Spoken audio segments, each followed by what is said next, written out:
I wanted to talk to you today about podcasting, and specifically podcasting at 8020 Studios in O'Fallon, Missouri. Now, this video can be helpful for you even if you don't live anywhere near Missouri and you want to get into a little bit more instruction about starting your own podcast, but it's especially helpful if you want to come in and use the podcast studio at 8020 Studios that has all the equipment set up for you, all of the lighting, all of the expensive camera and interface and sound equipment and microphones. And so the equipment we're going to be specifically teaching you how to use in this podcast is the equipment here at 8020 Studios, just to make that a little bit easier for you. And for current pricing about renting the podcast studio, please send an email to info@8020studios.com.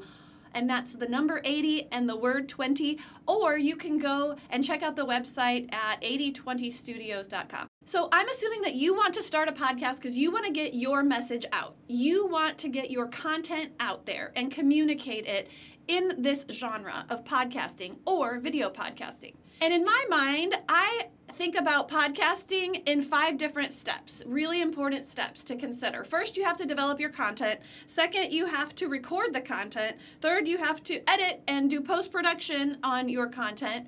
And fourth, distribute your content to the various podcasting platforms, and then finally market your content. So today, we're not going to be talking at all about how to develop your content. There are so many different videos on YouTube or podcasts out there that teach you how to develop a compelling introduction and get your content out there and what people want to hear and what to include and what not to include. That's not what we're going to do today, so you can find helpful information about that somewhere else. And we're also going to skip step 5, marketing. That's not what we're going to do today either. There are so many different ways to market your podcast on social media, and even some of these podcast platforms give you a lot of helpful tips about that. We're not going to do that today. What we're going to focus on is the nitty-gritty of recording, so the production, the post-production, and the distribution. So first, how to record for beginners. Now, I'm going to assume that you have some level of technical savvy or computer savvy or camera savvy, just a little bit. And if not, just learn as you go and ask the questions that I don't cover for people that you know that do it well.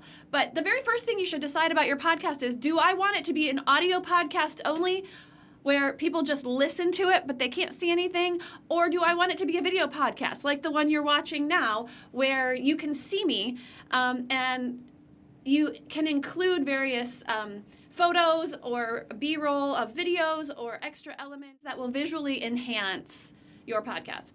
So it's just completely up to you and what kind of product you want to put out there. Now, I will say that video podcasting adds a whole nother layer of recording and editing that will take a little bit extra time. So that's something you might want to consider.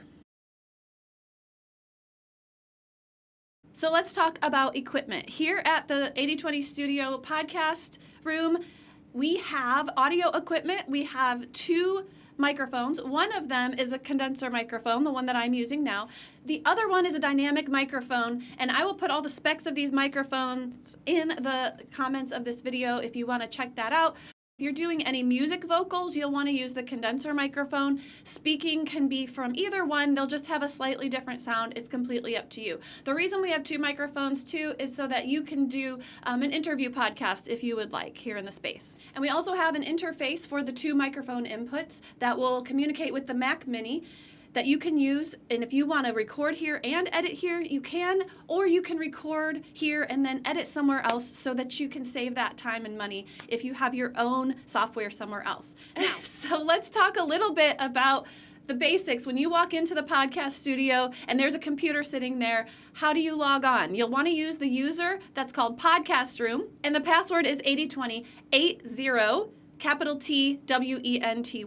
That'll get you in. So now we have a couple of different software products that you can use already installed on this Mac Mini to record and to edit your audio. One is Ableton, and if you are somebody who is a seasoned audio editor or audio engineer, that might be the one that you might choose to use. It's a little more sophisticated and has lots of possibilities, but we also have GarageBand, and GarageBand does just as good of a job of recording and You can do all the basic editing that you need to do, and it's a lot more user-friendly for amateurs. So here's how you would open GarageBand. All right, you'll see a little guitar. That's the GarageBand app. Go ahead and open that. You want to start a new recording. And then you want to choose the microphone line in, because you're using a microphone for the line in. Now you want to uncheck that box that says, I want to hear my instrument as I play and record. Unless, of course, you choose to use the studio headphones for your video podcast. Then the sound is coming through your headphones. But if you don't use the headphones, you don't want that sound coming out of the computer while you're speaking into the microphone, because it'll just muddy up the sound. And then you want to make sure that your input is that SSL interface, and then your GarageBand file and track will open up. All right, when you are speaking, make sure you see those green indicator lights moving up and down. That'll let you know that everything's connected correctly, that you're recording, and then go ahead and push the record button. And you can begin to speak. You'll hear 4 clicks. Oh, okay, then those 4 clicks kept going. That means our metronome was still on. We don't want that clicking to happen during our whole recording, so you turn off the metronome if you need to, and go back and push record again, and there you are able to record with a beautiful sound. Okay, a couple of tips. If you come into the studio, most of the time the settings are just going to be exactly set up for you like they should be. So the interface and the mic settings, so you probably won't have to change a thing on there. All set up to record. But if you find that the software is having trouble picking up your input, it's not playing back like you want it to, or you don't see any wave movement on the line, you may not have the phantom power on. For microphone input 1 with this condenser mic, you've got to have the phantom power on. For microphone input 2 with the dynamic mic, you do not need the phantom power on. So make sure input 1 has that 48-volt phantom power on. The other reason that you might not be picking up any sound is you might not have the gain turned up where it needs to be. I would turn the gain up between halfway and 3/4 of the way. Not all the way, but you can't have it under half if you want to get the sound that you want. Now, when you're finished recording the audio that you want to record and you go back to the computer, make sure that you do not save your project to the hard drive. With everybody's projects on there, it will overload the hard drive. What you need to do is bring your own removable SD card, or there are also spots for USB storage devices as well, and plug those into the computer and then save to those. And then you can take your files with you and keep it. Now, in the next section, we're going to talk about the post-production, editing the audio, but that's all about recording the audio with the microphones for your podcast. If I were you, right after I started, I would do a little bit of a test first with the microphone, stop, go back to the beginning, play it through the headphones, and make sure that the sound is the right volume and the level that you want it to be, and that it sounds good. You can always enhance it by EQing it later, but we want to make sure you're picking up a good quality sound. Now, if you're also doing a video podcast, then pay attention to this next section, because we have to talk a little bit about lighting and camera.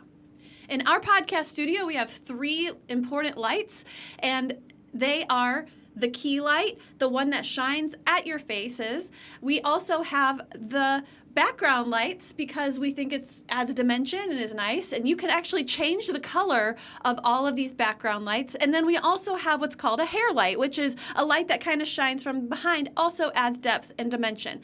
Now, we have remotes for all 3 of these, and all 3 of the remotes have a remote holder. They're labeled on the remote so you know which is which, and they're also labeled on the remote holder so you can put them back in the correct spot. You can play around with this key light and how bright you want it. So I have the key light remote in my hand, and I'm going to turn up the brightness. See how it washes out my face a little bit? I don't know what you're going for, but you probably don't want it this washed out. So my favorite was about here. I thought that looked the best. You want to make sure there's no dark rings around your eyes, and you want to make sure that it's in front of you and there's an adjustable arm, so wherever you get yourself situated, you can move this light around.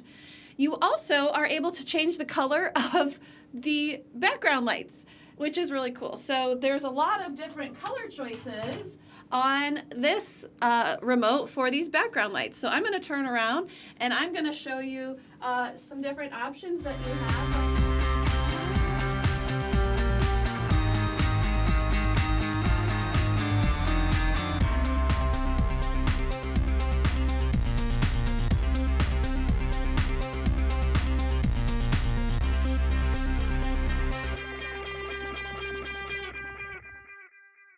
So I really can't remember what I started with now, but we'll go back to this blue. So that's the background lights. Now, this hair light, you can't see it in my shot, but it's a little bit above and behind me. Kind of just lights up my hair a little bit.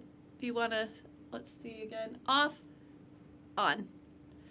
So those are the 3 lights that we have to work with. I definitely recommend shutting off the overhead lights and also pulling the screen cover down from the hallway so that no extra light gets in, so you can control all the lighting in here. Just feel free to experiment until you have the look you want for your podcast. Now, the camera that we have in here is a Canon. There's an extra battery plug charging in the wall all the time, so if you're running low on battery, feel free to change that out. I am not a photographer. I am not a camera person. I am a total amateur in this area, but our experts around here have recommended the following settings on the camera: a shutter speed of 1 out of 50, an aperture of f4.5, and an ISO of 800. I will leave those like that in here, but if you see that the person before you has changed those, it's a touch screen, you just touch it and you can change it to get it to the settings that you want. And if you're an experienced photographer and you want different settings than that, that's great. You can change them to whatever you want it to be, and we leave it on autofocus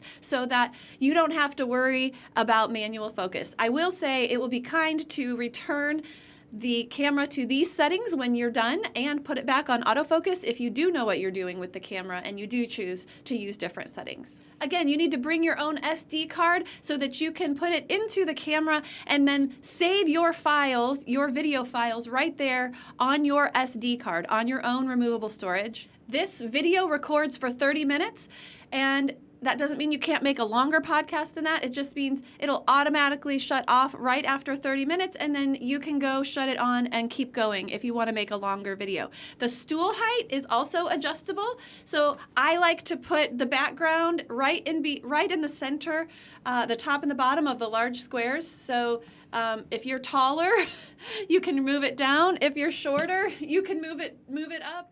I am 5'6", and I have to put it kind of like right in the middle to get it situated between those back panels. If you want to stand, you can do that too. We recommend that the camera lens is about eye level or slightly above eye level. You don't want it towering down looking at you, and you don't want it like up underneath of you. So that's the recommended height of the camera. The camera also has a little leveling bubble, so when you start moving the tripod up from all 3 sides, you can make sure that it's level according to the automatic leveler that's on there.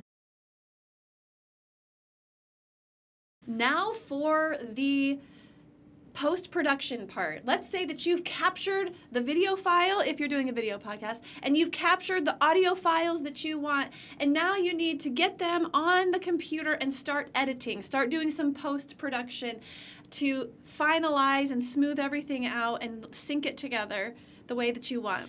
The first thing that I invite you to consider is whether or not to hire a professional for this step. Actually, if you want, you could also hire a professional for the previous step as well, of recording and making sure your lighting and your audio and everything is capturing the files the way that you want them to.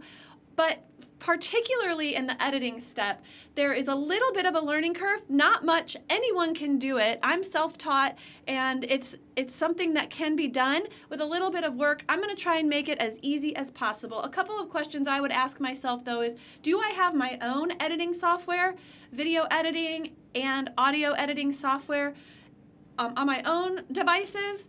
Or do I want to use the editing software here in the studios? That's something to consider because we do charge by the hour, and so if you're editing, that process can take a little bit of time, and you might want to consider getting your own software or hiring a professional to do it for you, who can do it much faster.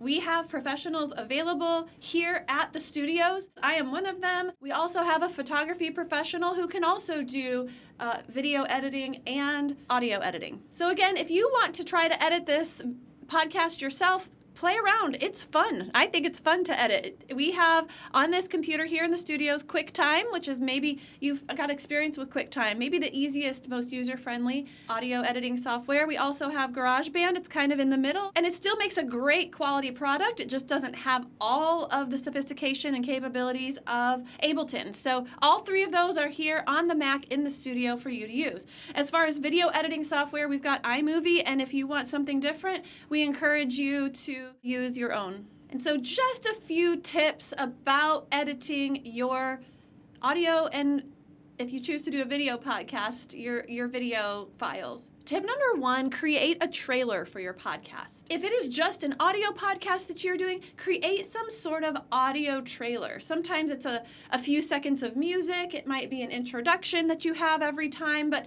something that kind of grabs people's attention and keeps them listening. Some podcasts choose to take a section, maybe the most compelling claim or sentence in their audio podcast, put it right at the beginning to get people drawn in, and then they do their trailer.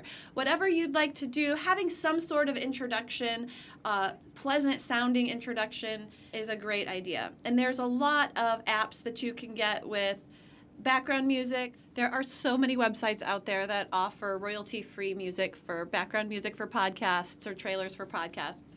My favorite subscription one is Epidemic Sound. They have so many beautiful, creative, fresh, awesome composers that make amazing music on there that you can pull some from. If you have a Canva subscription, also Canva has a place where it has a whole bunch of podcast introductions that you can make. Some are pretty video ones and some are just audio ones, so you can use that too. Second tip, and this is just a complete practical thing, we are using a Mac in this studio, and the keyboard is not a Mac keyboard. So if you're looking, where's the command button on the Mac, the one that I use to copy and paste and do quick shortcut keys? It is on the keyboard here, the Windows button. So that's the Windows button here on this keyboard is the same button as the command button on the Mac. A third tip for you, if you are using the camera and the audio recording, so basically if you're doing a video podcast, you're going to want to sync your sound. Have you ever watched a video where the person's mouth doesn't line up with the sound that they're saying, the words that they're saying? So you don't want that. So what we suggest is that after you get all of your stuff set up, you push record on your GarageBand or whatever recording software you're using, and you push record on the camera. You're going to want those two to sync up. So we just recommend that you clap a few times, and that will give you some spikes in your audio waves because the camera is also capturing audio. Then when you put the files together in your video auditing software, you can line those up exactly and have a pristine timing. And we'll also have a tech available here in the studios for you. So if you have questions or you're trying to DIY it and use the software that's here and use the iMovie or the GarageBand or the Ableton and you're running into some troubles, we can definitely have a tech come and get you going and answer a few easy questions for you and kind of help get you on the right track. If you do want some in-depth help, though, we do recommend hiring a professional. And maybe for the first couple of times, if you don't know yet what you're doing, hire a professional, hire a tech from the studios, allow them to show you kind of how it works the first few times, and then maybe you can be off and running by yourself after that. And for the next step, which is the final step that we're going to talk about, is distribution. You have your final product completely mixed and mastered and set up, ready to go and ready to share with the world. So there's a few options here for you to handle your distribution. And we'll talk about the pros and cons of a few different ones. The one that I recommend and the one that I use for my personal podcasts is Anchor, which used to be Spotify for podcasters. The reason I like this one is because it's free, and I'm super frugal and DIY. And it's really, really easy to use, actually. So if you get an account with Anchor, Spotify for podcasters, and you log in, it's so easy. There's a big plus that says add your episode. Click and add it, and you can put all the titles and things that you want in there, how you want it to appear on the Spotify app. Anchor, formerly Spotify for podcasters, can also distribute your podcast automatically to a bunch of other sites like Apple Podcasts, Spotify, Google Podcasts, Amazon Music, all of those various places and platforms. You just need to go in and manually enter all of the places that you want it to pop up, and then the next time you add your podcast to this platform, it'll automatically send it out to all the ones that you pre-configured in there. And like I said, that one's free. That's why I like it. Another one a lot of my friends choose to use is called Buzzsprout. Buzzsprout is a little bit more fully serviced, and it's got a little bit of a subscription, but it's not very much, and they will take care of all of the distribution for you when you upload your file. And finally, especially if you're doing a video podcast, you might want to consider creating a YouTube creator account and uploading your files to YouTube. So that's all that I can really think of about how to use this podcast studio here at 8020 Studios and how to kind of complete the steps of creating your own podcast wherever you may be. Again, we invite you to visit 8020studios.com to learn about our co-working space and how you can maximize this tool that we have here for you. And you can also send an email to info@8020studios if you have more questions about how to use this podcast space or what the pricing is. And if you would like to ask more questions in the comments, we can have a conversation about other things I may not have thought about to share with you. So thanks for tuning in, and we hope that your podcast is a great success.